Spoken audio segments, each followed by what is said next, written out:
Hello friends, स्वागत है आप लोगों का आपके अपने यूट्यूब चैनल और स्टडी गाइड पर। तो फ्रेंड्स, आज हम लोग पढ़ने वाले हैं हाउस ऑफ द पीपल यानी कि लोकसभा को, जिसको हम लोग जनता का सदन, लोकप्रिय सदन या अस्थायी सदन भी कहते हैं। और ये सब हम लोगों ने पिछले वीडियोज के माध्यम से पढ़ लिया है।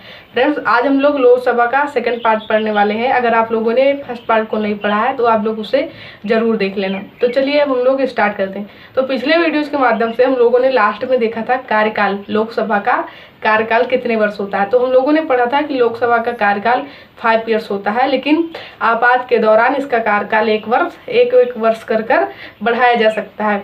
और साथ ही साथ यदि सरकार यानी कि लोकसभा में यदि बहुमत खो देती है तो क्या होता है, प्रधानमंत्री के परामर्श पर यदि लोकसभा के कोई भी सदस्य अपना 5 ईयर से पहले भी अपना क्या कहते हैं बहुमत खो दे, तो प्रधानमंत्री के परामर्श पर आर्टिकल 85 के तहत राष्ट्रपति जी हमारे लोकसभा का विघटन कर सकते हैं। तो ये भी एक पॉइंट ध्यान रखना, आर्टिकल 85 के तहत राष्ट्रपति जी को प्रधानमंत्री के परामर्श पर लोकसभा का विघटन करने की शक्ति प्राप्त है। तो चलिए आज हम लोग पढ़ना स्टार्ट करते हैं अपने आगे के पॉइंट को।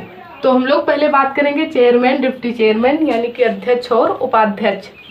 जैसे हम लोगों ने पढ़ा था कि राज्यसभा के अध्यक्ष कौन होते हैं यानी कि राज्यसभा के सभापति कौन होते हैं, तो राज्यसभा के सभापति होते हैं हमारे उपराष्ट्रपति जी। लेकिन यहाँ हम बात करें कि लोकसभा के चेयरमैन कौन होते हैं, तो हम लोग देखते हैं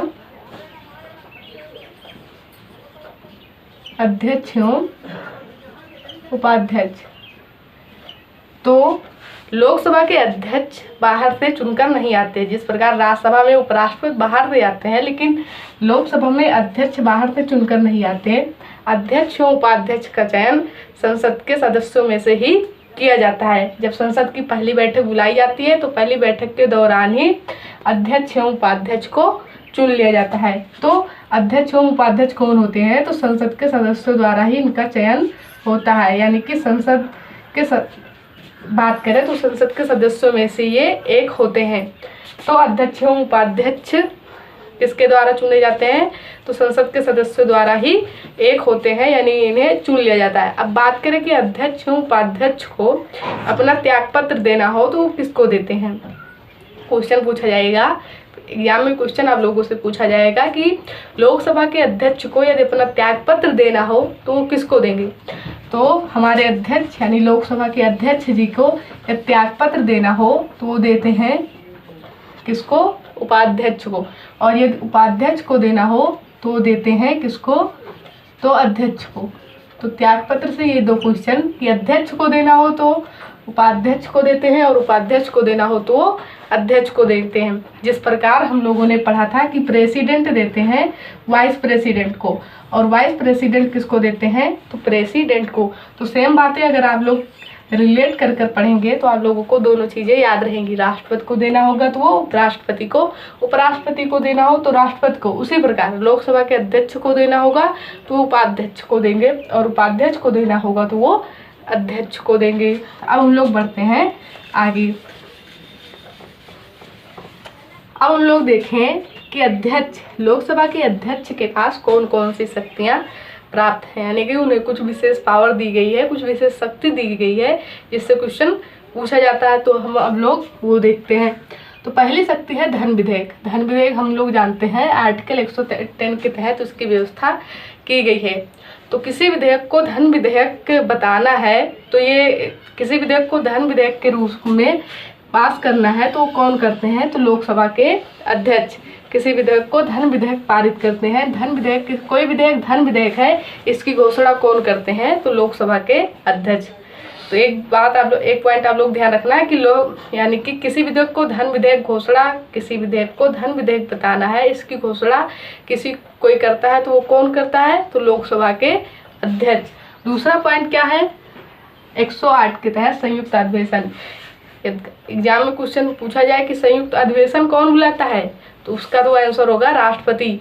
और संयुक्त अधिवेशन राष्ट्रपति किस अनुच्छेद के तहत बुलाते हैं, तो अनुच्छेद 108 के तहत। अनुच्छेद 108 के तहत हमारे राष्ट्रपति जी संयुक्त अधिवेशन बुलाते हैं। लेकिन संयुक्त अधिवेशन की अध्यक्षता कौन करता है, एग्जाम में क्वेश्चन ये पूछ लिया जाए कि संयुक्त अधिवेशन की अध्यक्षता कौन करते हैं, तो हमारे लोकसभा के अध्यक्ष जी करते हैं। तो 2 क्वेश्चन, धन विधेयक, किसी विधेयक को धन विधेयक बताना है, यानी कि कोई विधेयक धन विधेयक है, इसकी घोषणा कौन करते हैं, तो लोकसभा के अध्यक्ष। और संयुक्त अधिवेशन की अध्यक्षता कौन करते हैं, क्वेश्चन ये पूछ लिया जाए तो कौन करते हैं, तो लोकसभा के अध्यक्ष। साथ ही साथ यदि किसी विधेयक या बिल पर, यदि किसी विधेयक पर बहुमत यानी कि 50-50% बराबर हो जाए तो उस समय निर्णायक मत कौन देते हैं, तो लोकसभा के अध्यक्ष। यानी कि लोकसभा में कोई विधेयक पारित होना है या कोई विधेयक है और उस पर दोनों तरफ से 50-50% बहुमत हो जाती है, तो उस समय जो निर्णायक मत होता है वो कौन देते हैं, तो हमारे लोकसभा के अध्यक्ष जी। उसके बाद अब हम लोग त्याग पत्र हम लोग पढ़ चुके हैं कि अध्यक्ष, उपाध्यक्ष, चेयरमैन डिप्टी चेयरमैन को और डिप्टी चेयरमैन चेयरमैन को देते हैं। अब हम लोग बढ़ते हैं आगे, यानी कि यदि जो अध्यक्ष हैं, उपाध्यक्ष हैं, वो नियमों के अनुसार कार्य नहीं करते हैं और उन्हें किसी कारण से उनके पद से हटाना है तो किस प्रकार हटाया जा सकता है, तो इनको हटाने के लिए ना तो 1/3 बहुमत चाहिए ना तो 2/3 बहुमत चाहिए।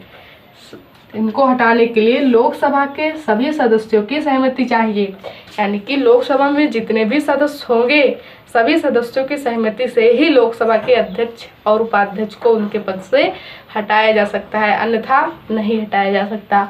तो ध्यान रखना कि हटाने की विधि क्या है, लोकसभा के अध्यक्ष को उनके पद से कैसे हटाया जा सकता है, तो लोकसभा के सभी सदस्यों की सहमति से हटाया जा सकता है।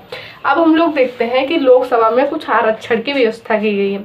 हम लोगों ने राज्यसभा में आरक्षण की कोई व्यवस्था नहीं पढ़ी थी क्योंकि उसमें नहीं बनाएगी, हम लोग पढ़ते हैं लोकसभा में, और लोकसभा से इससे क्वेश्चन भी पूछा जाता है। आरक्षण में हम लोग देखें तो आर्टिकल 330 के तहत व्यवस्था बनाई गई है अनुसूचित जाति को लोकसभा के 84 सीटों पर, यानी कि लोकसभा का 84 सीट जो है वो अनुसूचित जाति के लिए फिक्स है। और आर्टिकल 331 के तहत 2 सीट एंग्लो इंडियन के लिए फिक्स की गई है। तो आर्टिकल 330 के तहत अनुसूचित जाति को 84 सीटों पर 84 सीट अनुसूचित जातियों के लिए फिक्स की गई है। और आर्टिकल 331 के तहत 2 एंग्लो इंडियन की व्यवस्था, यानी कि 2 एंग्लो इंडियन कौन चुनते हैं, तो हम लोगों ने पढ़ा है कि हमारे प्रेसिडेंट जी।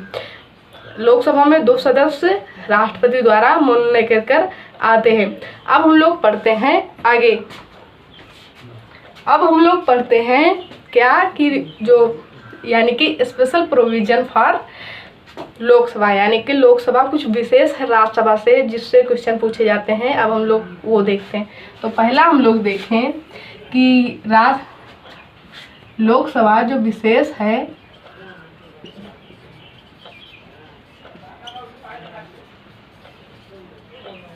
पहले पॉइंट में हम लोग देखें तो मंत्रिपरिषद। मंत्रिपरिषद क्या होता है ये हम लोगों ने पिछले वीडियोस के माध्यम से पढ़ा है। हम लोगों ने मंत्रिमंडल एवं मंत्रिपरिषद पार्ट को पढ़ा है, यानी कि जिससे बहुत ज़्यादा क्वेश्चन बनते हैं। अगर आप लोगों ने इन सभी वीडियोस को, पिछले वीडियोस को नहीं देखा तो आप लोग प्लेलिस्ट से उस सारे वीडियोज को देख लीजिए और इससे आप लोगों की संविधान पे, पॉलिटी पर एक अच्छी पकड़ हो जाएगी। तो चलिए हम लोग देखते हैं कि मंत्रिपरिषद, हम लोग जानते हैं कि जो लोकसभा होता है वो जनता के प्रति, यानी कि वो जनता का सदन होता है। उसमें जो सदस्य चुनकर आते हैं वो जनता के द्वारा प्रत्यक्ष रूप से चुने जाते हैं। इसीलिए जो मंत्रिपरिषद होती है, यानी कि जो सरकार होता है, वो लोकसभा के प्रति उत्तरदायी होता है।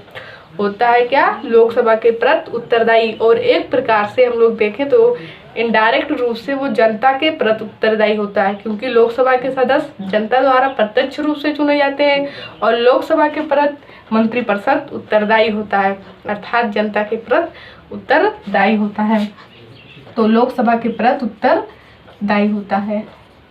पहले पार्ट में हम लोगों ने पढ़ा कि मंत्रिपरिषद यानी कि सरकार लोकसभा के प्रति उत्तरदायी होता है। दूसरे पार्ट में हम लोग देखें कि लोकसभा कुछ विशेष है किस रूप में, तो यानी कि किसी भी पार्टी को, किसी को भी सरकार बनाना है तो सरकार बनाने के लिए लोकसभा में बहुमत प्राप्त करना होता है। क्या करना होता है, सरकार बनाने के लिए लोकसभा में बहुमत प्राप्त करना होता है। यानी कि कोई भी पार्टी या कोई भी राज्यसभा से बहुमत प्राप्त कर सरकार नहीं बना सकता। सरकार बनाने के लिए लोकसभा में बहुमत प्राप्त करना होता है। साथ ही साथ हम लोग तीसरा पॉइंट देखें तो हम लोगों ने पिछले वीडियोज, राज्यसभा वाले वीडियोज में भी पढ़ा था कि धन विधेयक आर्टिकल 10 के तहत उसकी व्यवस्था की गई है। धन विधेयक सबसे पहले किस सभा में आता है? तो लोकसभा में आता है।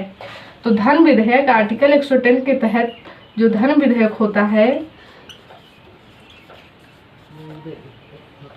पहले कहा जाता है तो लोकसभा में। ये नहीं है कि सिर्फ लोकसभा में आकर पास हो जाता है, लोकसभा में पहले आता है, पहले लोकसभा में आता है, उसके पश्चात यह जाता है राज्यसभा में। और राज्यसभा में यह केवल 14 दिन के लिए होता है। 14 दिन के अंदर राज्यसभा इसे पारित नहीं करती तो यह स्वयं ही पारित हो जाता है। तो पहले पॉइंट में मंत्रिपरिषद लोकसभा के प्रति उत्तरदायी होता है। दूसरे में हम लोगों ने पढ़ा कि सरकार बनाने के लिए लोकसभा में बहुमत प्राप्त करना होता है। और तीसरा हम लोगों ने पढ़ा कि धन विधेयक सबसे पहले लोकसभा में पेश होता है, उसके बाद वह जाता है राज्यसभा में। और यह राज्यसभा 14 दिन के अंदर उसे पारित नहीं करती है तो वह स्वयं ही पारित हो जाता है। और चौथे पॉइंट में हम लोग बात करें कि संयुक्त अधिवेशन आर्टिकल 108 के तहत जो संयुक्त अधिवेशन की व्यवस्था की गई है तो उसकी अध्यक्षता कौन करते हैं? तो लोकसभा के अध्यक्ष। अब हम लोग लगभग हम लोगों ने सारे पॉइंट को पढ़ लिया है, लेकिन हम लोग एक पॉइंट ये देखें, कोरम। कोरम क्या होता है ये हम लोग जानते हैं। कोरम क्या होता है?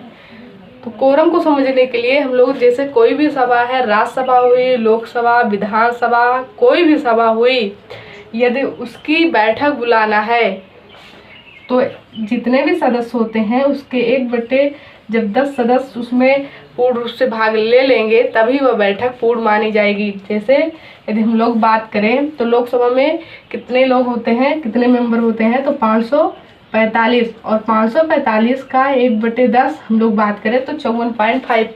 तो लगभग जब 55 मेंबर सम्मिलित हो जाएंगे सभा में तभी वह बैठक पूर्ण मानी जाएगी। तो हम लोगों ने लगभग सारे पॉइंटों को टेकल कर लिया है लोकसभा से, लोकसभा से। अब आप लोग ये वीडियो एक बार पुनः देखेंगे।